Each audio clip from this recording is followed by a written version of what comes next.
What I'm going to do is read this poem to you all. This is something that I wrote during a retreat a couple of years back, and maybe it's familiar to some of you. I think I may have read this before. And this is called Seeing. Eyes open, I see nothing. Eyes closed, I am awake. Hearing is my sight. Feeling is my seeing. Knowing captures light. Beginner's mind frees it.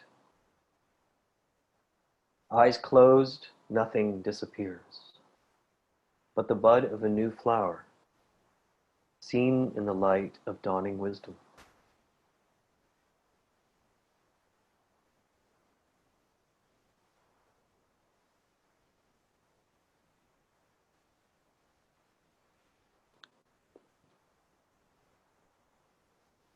So the reason I chose that poem was largely because of the process of settling, the process of attuning to deeper layers of awareness. Very much this poem arose out of my own meditation practice, that how we maybe see things, how we typically see seeing, or hear hearing, or feel feeling,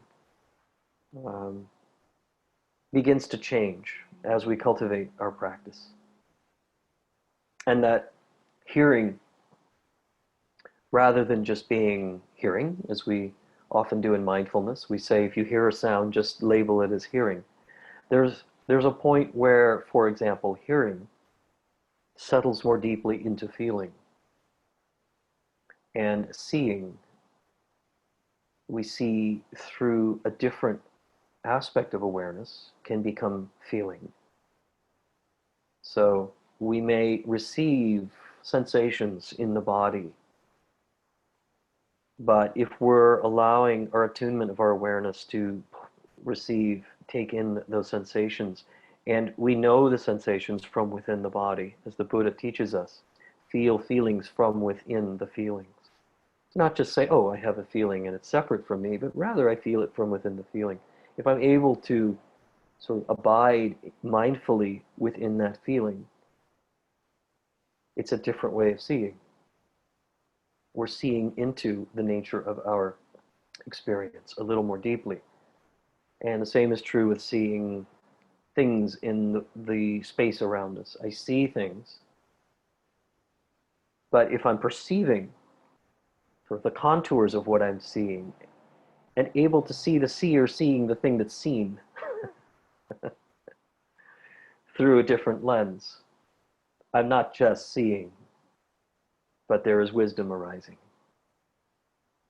Out of that unity of seeing something and receiving it as I see it, and allowing my own awareness to join with the object of what I'm seeing. Does that make sense?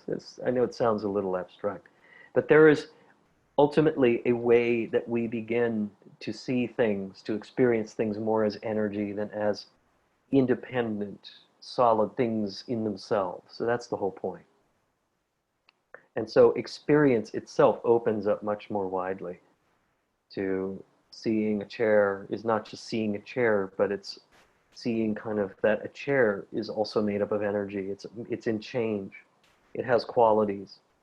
It's a thing unto itself, but it will always be in flux. It will always be changing, even if it looks permanent.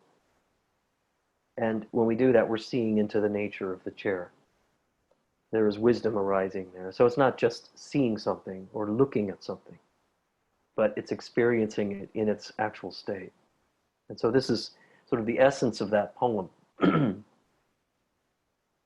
And what I like to do is read it again, having kind of discussed it a bit. Here it is, yeah. So keeping that in mind, keeping in mind kind of the malleability of experience, the workability of mind. And that's a better way to say it, I think, is the mind itself is workable. We often think of the mind as static, as this is even my mind is as it is, and it is unchangeable because I have all these tendencies and patterns. No, it is workable. It doesn't mean it's easy to work it. And as the mind is workable, our meditation works us. As our mind is workable, because of that, the meditation works us. So here's the poem again. Eyes eyes open. I see nothing. Eyes closed. I am awake. Hearing is my sight. Feeling is my seeing. Knowing captures light. Beginner's mind frees it.